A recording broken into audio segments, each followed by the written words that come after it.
Hello दोस्तों, study with as Mittal में आप सबका स्वागत है और मैं हूं आपके साथ आंचल मित्तल। एक बार फिर से लेकर आई हूं आपके लिए हिस्ट्री क्लासेस और बहुत सारे ज्ञानवर्धक जानकारियां। तो दोस्तों, अब तक अपनी हिस्ट्री में अपना प्राग ऐतिहासिक काल और आद्य ऐतिहासिक काल हम अपना कंप्लीट कर चुके हैं और हम आ चुके हैं अपने ऐतिहासिक काल में, यानी कि हिस्टोरिक पीरियड में। तो देखो, हिस्टोरिक पीरियड्स को हम समझने का हमारे पास 3 तरीके होते हैं। सबसे पहले वो जो पुरातत्वविदों ने ज़मीन खोद के जो चीज़ें निकाली हैं वो।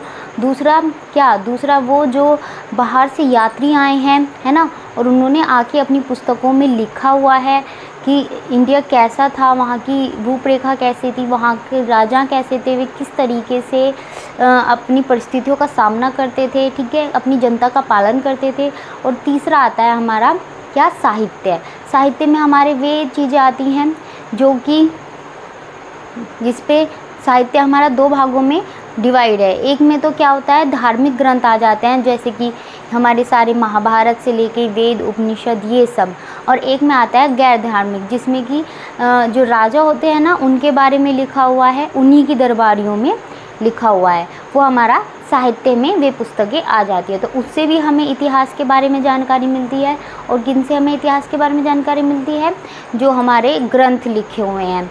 ठीक है दोस्तों, तो अब हमने कल क्या पढ़ लिया था, चलो देखते हैं। हमने कल पढ़ लिया था पुरातत्वविद। जो पुरातत्वविद हैं उन्होंने जो खोज के क्या निकाले, उसमें क्या था, उसमें था सिक्के, ठीक है, कि कौन से सिक्के किस सन में चले, ठीक है ना, किस राजा के काल में चले, वो मैंने आपको कल बता दिया था। और अभिलेख कितने प्रकार के होते हैं, अभिलेख 4 प्रकार के होते हैं, ये भी मैंने आपको बता दिया था।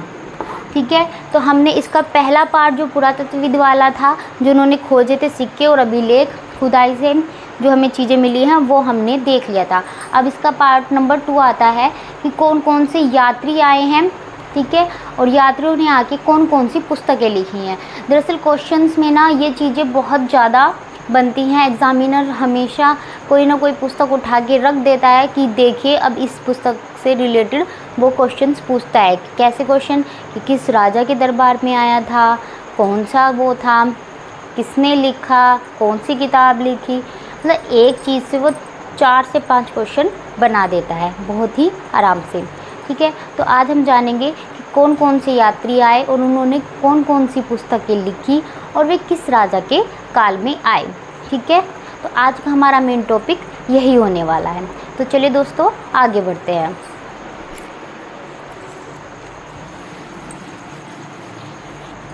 तो हम टॉपिक डाल देते हैं यात्रियों का विवरण।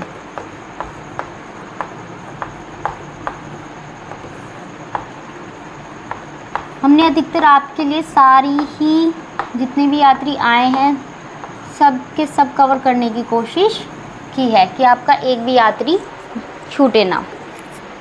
ठीक है दोस्तों, तो सबसे पहले हमारा नाम आता है किसका, मेगस्थनीज का।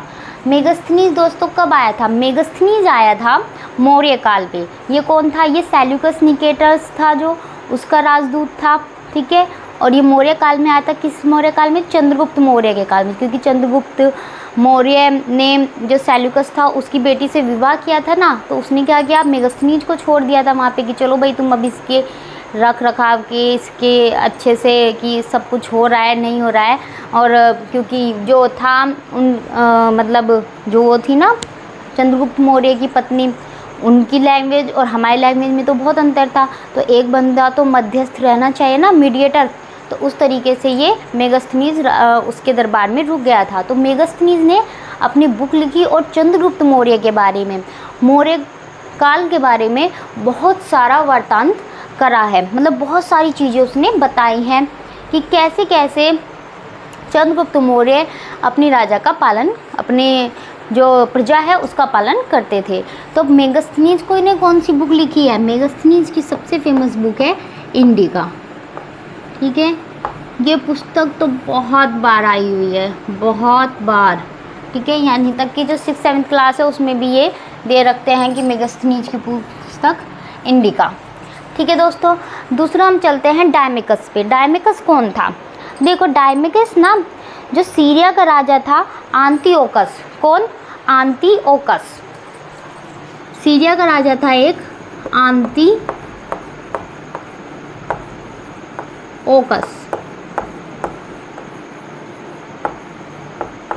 सीरिया का राजा था एंटिओकस। तो जो सीरिया का राजा एंटिओकस था उसका राजदूत बन के आया था। कहाँ पे आया था?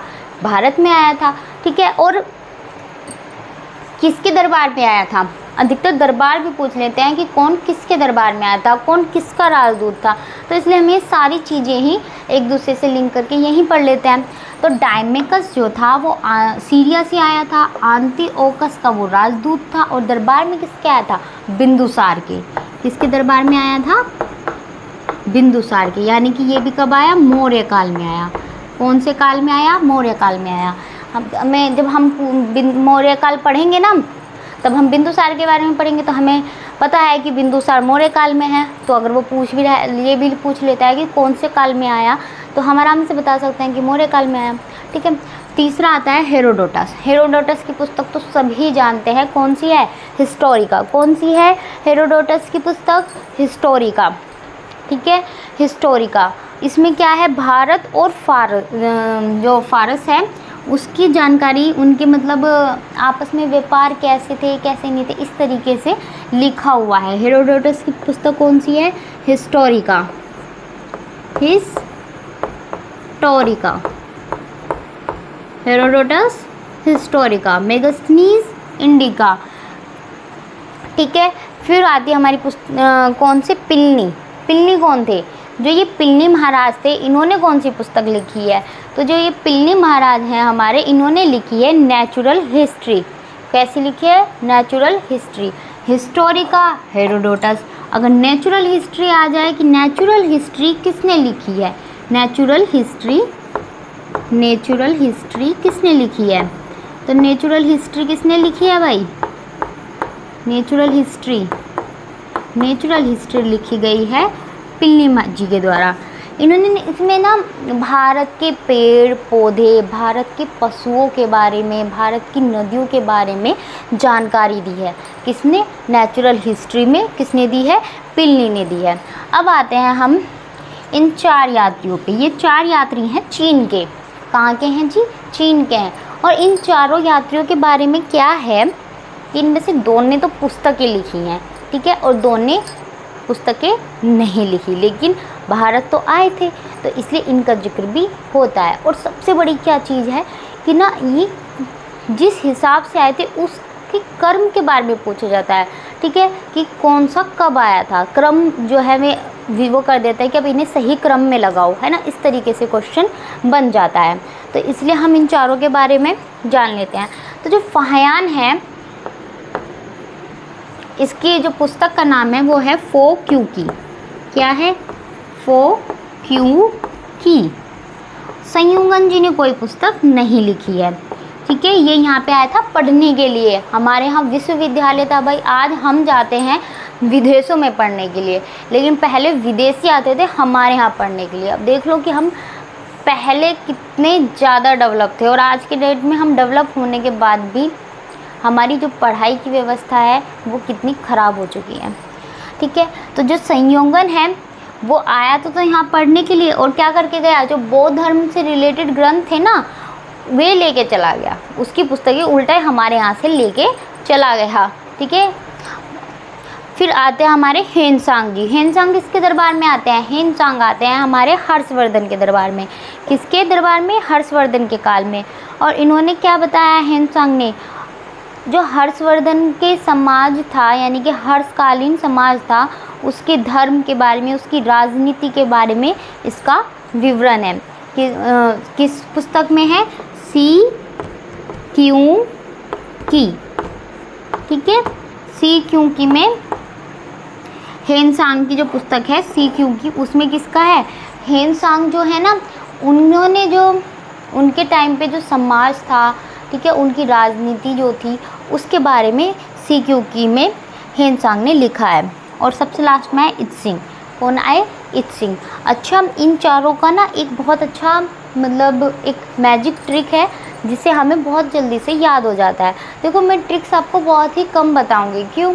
क्योंकि ना जब ट्रिक्स बहुत सारी हो जाती है ना तो हमारे माइंड में सब मैशअप हो जाता है, इसलिए ट्रिक्स 1 या 2 इस तरीके से मैं आपको बताती चलूँगी ताकि हमारे माइंड में मैशअप कुछ ना हो, ठीक है।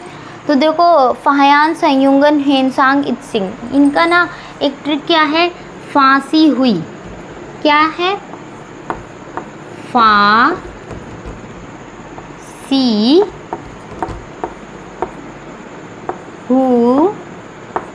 हुई, ठीक है, फांसी हुई।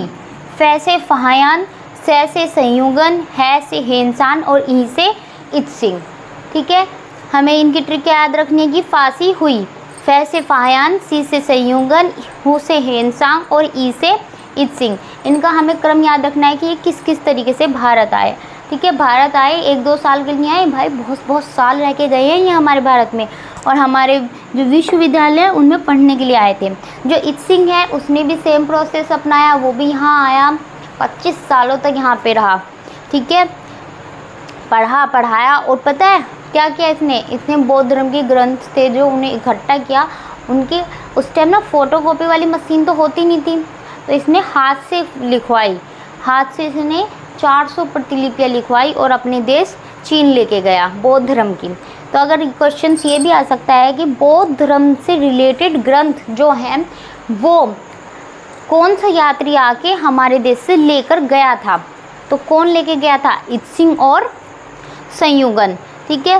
फाहयान और हेनसांग की पुस्तक कौन सी है, फोक्यू की और सीक्यू की। और अगर इन्हें का क्रम पूछा जाए तो क्या ट्रिक बनाई है हमने, फांसी हुई यानी कि फै से फाहयान, सी से संयुगन, है से हेनसान और ई से इत्सिंग, ठीक है जी।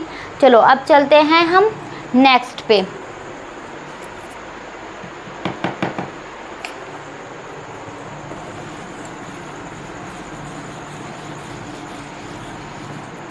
तो इब्न बतूता की पुस्तक का नाम क्या है, रहेला। इब्न बतूता की पुस्तक का क्या नाम है, रहेला। अल बरूनी और टॉलमी की पुस्तक का नाम है ज्योग्राफी का, क्या है, ज्योग्राफी।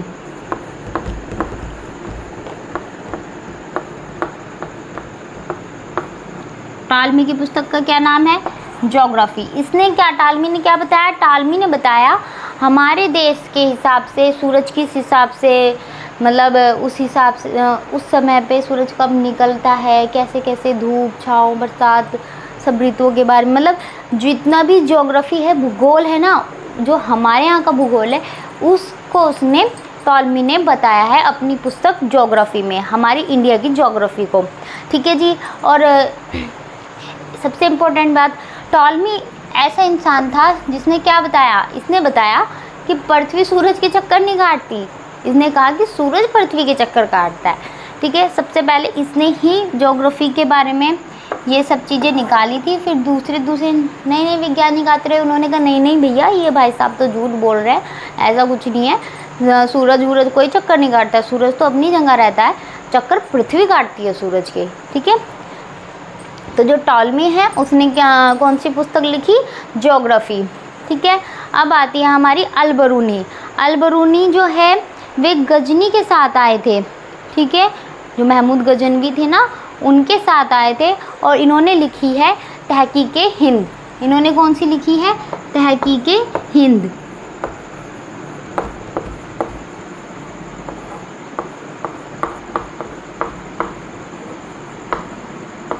ठीक है। अल-बरूनी ये किसके साथ आए थे, ये आए थे गजनवी जी के साथ, मोहम्मद गजनवी के साथ हमारे भारत के में आए थे, कौन, अल-बरूनी। और इनकी पुस्तक है तहकीके हिंद। इन्होंने क्या लिखा, जब गजनवी ने किया था अटैक उस टाइम राजपूतों का शासन था, है ना, राजपूत शासन कर रहे थे, तो किसके बारे में लिखता, जो उस टाइम शासन कर रहे थे। देखो जो जिसके काल में आए वो उसी के बारे में तो लिखेगा, ये तो सिंपल सी बात है ना। जैसे कि मेगसनी चंद्रगुप्त मौर्य के काल में आया तो मौर्य काल का विवरण है ना। तो इस तरीके से जो छोटी छोटी चीज़ें तो हमारे माइंड में ऑटोमेटिकली आ जाती है। तो मोहम्मद गजनवी के साथ आया था अल-बरूनी। गजनवी कब अटैक किया था? राजपूतों पे। तो इसने किसके बारे में बताया होगा? राजपूत के बारे में बताया होगा। तो राजपूतों की, जैसे राजपूत का तुमने देखो सीरियल वगैरह भी देखते होंगे कि राजपूतानियों के अलग अलग त्यौहार दिखाए जाते हैं, उनका अलग अलग पहनावा दिखाया जाता है, भारी भरकम ज्वेलरी वगैरह पहनाई है ना, इस तरीके से होता है। तो इसने अपनी पुस्तक में ना वो सारी चीज़ें व्याख्यान कर रखी है कि किस तरीके से उनका पहनावा था, किस तरीके से उनके संस्कार थे और किस तरीके से उनके त्यौहार थे, ठीक है। और राजपूत किस किस तरीके से अपने सारे कार्य करते थे, उनकी शासन व्यवस्था क्या थी, इन सब चीज़ों के बारे में अल-बरूनी ने बताया तहकीक हिंद में, ठीक है। और ये किसके साथ आया था? गजनवी के साथ आया था, ठीक है जी। इब्न बतूता, रहेला। टॉलमी किसके साथ आया था? ज्योग्राफी के साथ। टॉलमी ने कौन सी पुस्तक लिखी? टॉलमी ने लिखी है ज्योग्राफी का। अब आते हैं हम डायनोसियस पे। डायनोसियस किसके साथ आया था भाई? कोई बता सकता है मुझे? आप अपने कमेंट बॉक्स में लिख सकते हैं। तो जो ये डायोनिसियस है, ये किसका वो था? ये मिस्र देश का राजदूत था। किस देश का राजदूत था? मिस्र देश का। और फिलाडेल्फस, राजा का नाम क्या था? राजा का नाम था फिलाडेल्फस। मिस्र देश का ये राजदूत था, ठीक है। मिस्र देश का राजदूत था। मैं यहाँ लिख देती हूँ।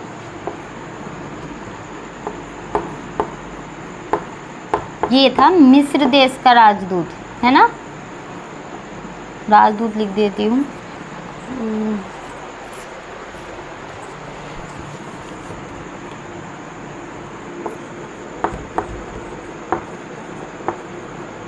ठीक है। ये डायोनिसियस जो था वो मिस्र देश का राजदूत था। और राजा का क्या नाम था मिस्र देश के उस टाइम? जिसके मतलब हमें ना क्वेश्चंस में ये भी होता है कि जब वो जिस देश से आ रहा है तो उस देश का राजा उस टाइम कौन था? तो उस देश का राजा कौन था उस टाइम? फिलाडेल्फस, ठीक है। और जब यहाँ पे आया भारत में तो उस टाइम राजा कौन था, है ना। दोनों चीज़ ध्यान रखनी है। तो किसके दरबार में आया था ये डायोनिसियस? ये आया था हमारे द सम्राट अशोका, द ग्रेट सम्राट अशोका, ठीक है। डायोनिसियस। और कौन से काल में? अशोक कौन से काल में पड़ता है? मौर्य काल में पड़ता है ना। चंद्रगुप्त का पोता ही तो था ये अशोक, है ना। तो डायोनिसियस मौर्य काल, राजा अशोक, मिस्र देश का राजदूत था। उस टाइम वहाँ पे राजा कौन थे?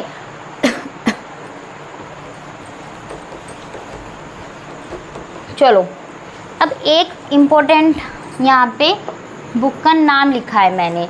बुक का नाम लिखा है पेरिप्लस ऑफ द इरीथ्रियन, ठीक है। पेरिप्लस ऑफ द इरीथ्रियन, ये आप देख सकते हैं यहाँ पे बुक का नाम लिखा हुआ है मैंने। देखो ये ना बुक जो है किसी अज्ञात व्यक्ति ने लिखी है। ये बंदा बहुत घुमक्कड़ था, ये बहुत देशों में विदेशों में जाया करता था, ठीक है।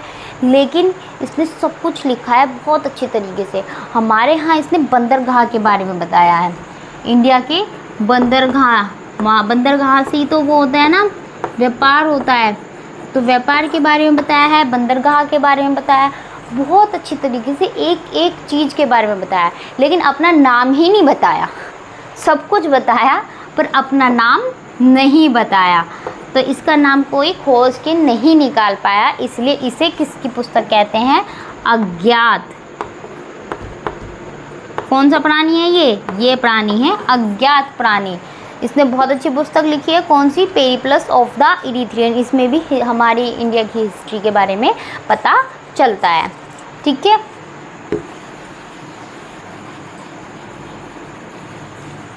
तो दोस्तों हम अब आगे बढ़ते हैं। ये सब आपने उतार लिया होगा, इसलिए मैं बोर्ड भी खाली छोड़ रही हूँ आज, ताकि आप आराम से आपको जो भी नोट करना हो वो नोट कर सकें, ठीक है जी। तो अब हम आगे बढ़ते हैं। अच्छा एक चीज़ और है, एक चीज़ क्या है वो है हमारा कि सिकंदर के साथ भी ना तीन लेखक आए थे। सिकंदर के साथ भी आए थे, है ना। तो उनके नाम मैं यहाँ पे लिख देती हूँ। उनके नाम है नियार्कस, आप वैसे ही लिख सकते हैं, नियार्कस, आनोसिकिटस और ओस्ट्रोब्लग। ठीक है, हम चलते हैं साहित्य की ओर। किसके तरफ चलते हैं? साहित्यों की ओर। यात्रियों के विवरण में मैंने आपको बता दिया है।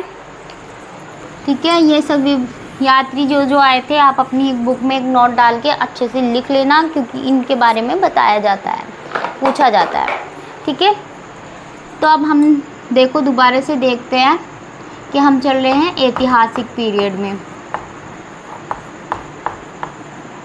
ठीक है, हिस्टोरिक पीरियड में चल रहे हैं। हिस्टोरिक पीरियड में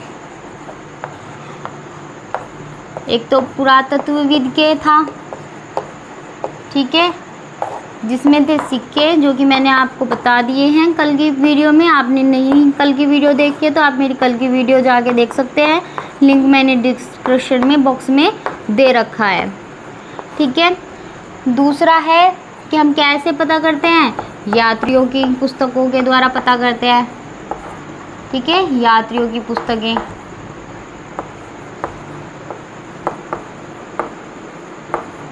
तो देखो दोस्तों, ये भी हमने कवर कर लिया और ये भी हमने कवर कर लिया है। अब तीसरा आता है क्या? साहित्य। साहित्य हमारा काफ़ी बड़ा है।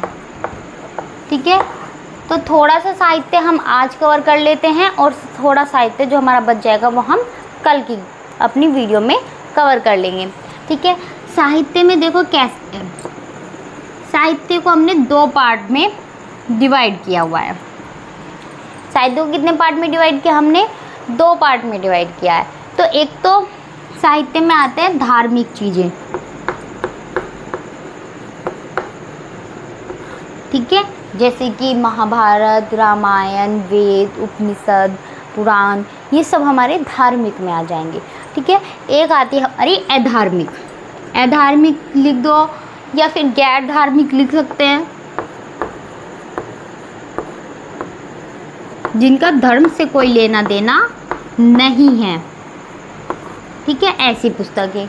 तो वे पुस्तकें कौन सी होती है? वे पुस्तकें ऐसी होती हैं जो कि बाहर से आए हुए यात्रियों ने नहीं लिखी, हमारे यहीं के हिंदुस्तान में जो रह रहे हैं उन्हीं के लोगों ने लिखी, उन्हीं राजा के दरबारियों ने लिखी।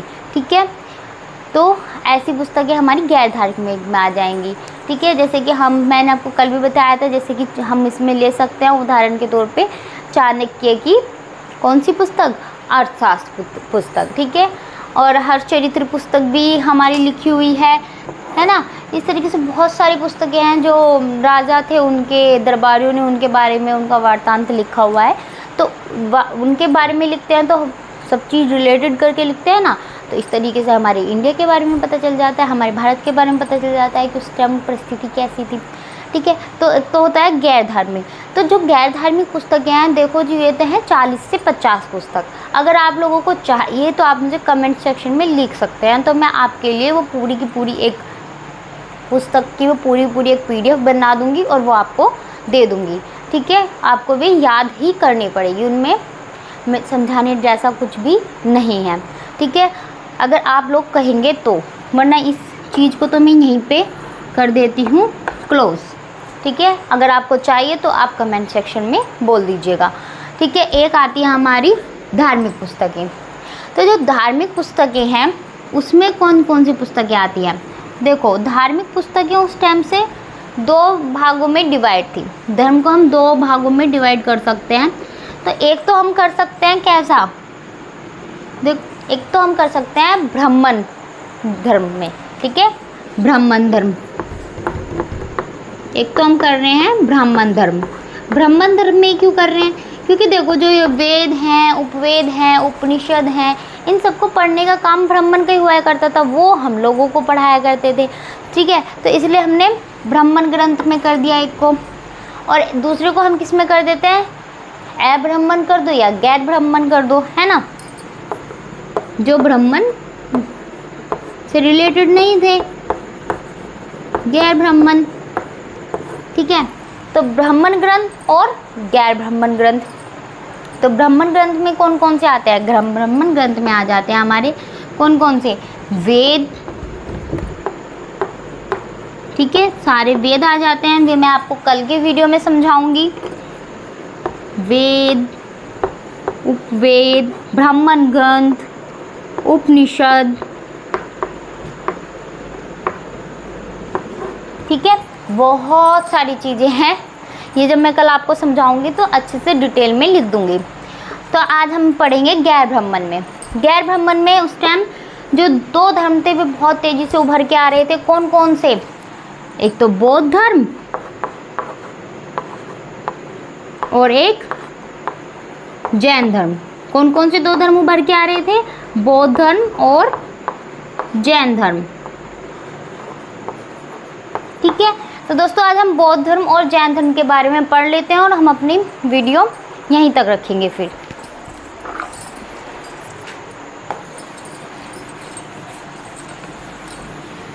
ये सब चीज़ तो आप समझ गए होंगे ना कि ये कहाँ से कैसे कैसे डिवाइड होके हम कहाँ पे हैं, ठीक है।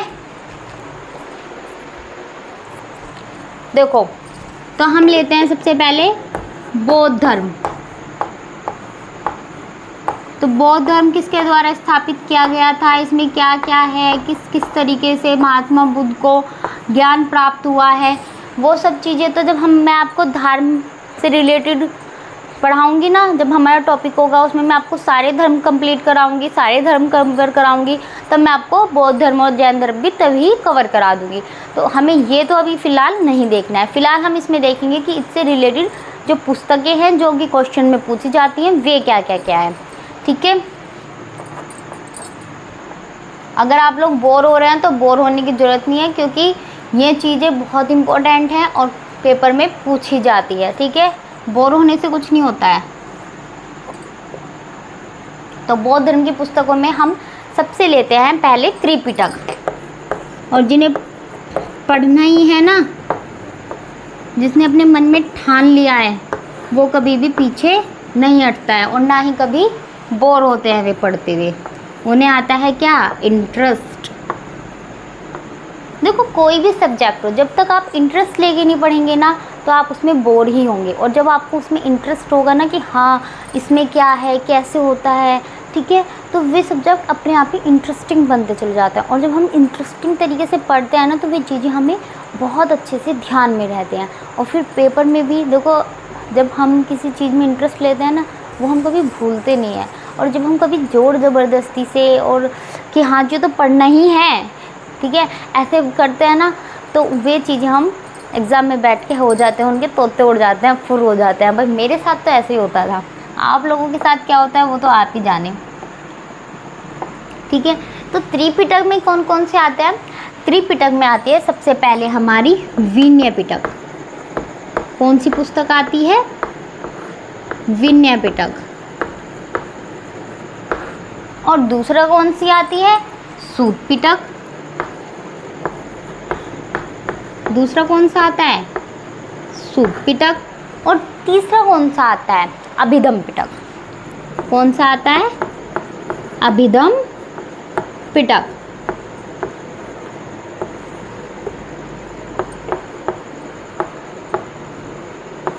देखिए दोस्तों, विनय पिटक, सूत पिटक और अभिधम पिटक। विनय पिटक में क्या है? विनय पिटक में जो बौद्ध धर्म है ना उसमें एंट्री कैसे करनी है वो चीज़ बताई जाती है। विनय पिटक में क्या नियम है, क्या कानून है, आपको क्या क्या ग्रहण करना है, क्या क्या त्यागना है, वो सब चीज़ विनय पिटक में आ जाती है। सूत पिटक क्या है? सूत पिटक बहुत बड़ा है, ठीक है, और इसमें जितने भी महात्मा बुद्ध ने अपने वो दिए थे ना, प्रवचन दिए थे, वो सब सूत पिटक में है, ठीक है। सूत पिटक को क्या कहा जाता है? इंसाइक्लोपीडिया कहा जाता है बौद्ध धर्म का, क्योंकि इसमें क्या है ना कि मतलब एक शब्द आपने लिया और आपने उसमें खोजा तो उस शब्द से रिलेटेड सारी चीज़ें उस किताब में हैं, ठीक है। तो इसलिए सूत पिटक को क्या है? सूत पिटक को इंसाइक्लोपीडिया कहा जाता है, किसका? बौद्ध धर्म का। अभिधम पिटक में क्या है? अभिधम पिटक में दार्शनिक विचार जो हैं वो सारे किस में रखे गए हैं? अभिधम पिटक में रखे गए हैं, ठीक है। बौद्ध धर्म के प्रमुख पुस्तक में आ जाती है त्रिपिटक, विनय पिटक, सूत पिटक और अभिधम पिटक। आगे बढ़ते हैं। आगे इसकी एक है जातक। क्वेश्चन बनता है जातक नाम की पुस्तक जो है वो किस धर्म से रिलेटेड है, बौद्ध धर्म से या जैन धर्म से? तो वो किससे रिलेटेड है? बौद्ध धर्म से। जातक में क्या है? जातक में ना 200 कथाएं हैं। क्या है? 200 कथाएं हैं। और किसकी कथाएं हैं? 200 कथाएं हैं महात्मा बुद्ध से रिलेटेड। ठीक है, उनके पिछले जन्म की भी हैं, इस जन्म की भी हैं, सब कुछ है। ठीक है, किसमें? जातक में। और एक है ललित विस्तार। एक पुस्तक का क्या नाम है? ललित विस्तार।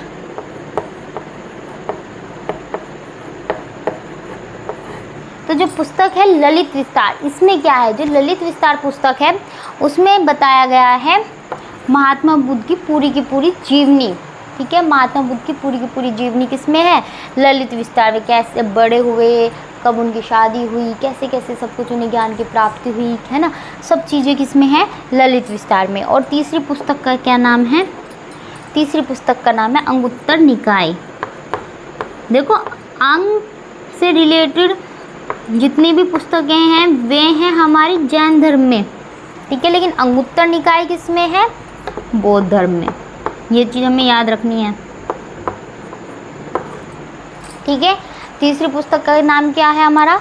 अंगुत्तर निकाय। इसमें क्या बताया गया है? इसमें बताई गई है 16 महाजनपद के बारे में। किनके बारे में? 16 महाजनपद। ठीक है, 16 महाजनपद जो थे। ठीक है, अब हम 16 महाजनपद में पढ़ेंगे। ठीक है, 16 महाजनपद पढ़ेंगे आने वाली 1-2 क्लास से। हमारी वे शुरू होने वाले हैं। 16 महाजनपद किस में है? अंगुत्तर निकाय में है। ठीक है, तो दोस्तों आज के लिए इतना ही। आपको मेरी ये क्लास कैसी लगी प्लीज़ हम मुझे कमेंट में ज़रूर बताइएगा, और मेरे चैनल को लाइक कीजिएगा और सब्सक्राइब कीजिएगा। सब्सक्राइब करने का देखो ये फ़ायदा होता है कि मैं आप आगे की जितनी भी सीरियल वाइज जो स्टेप बाय स्टेप हिस्ट्री की ये डाल रही हूँ ना, वे सब आपको एकदम नोटिफिकेशन मिल जाएगा। और बेल आइकन दबाना मत भूलिएगा। धन्यवाद, नमस्कार।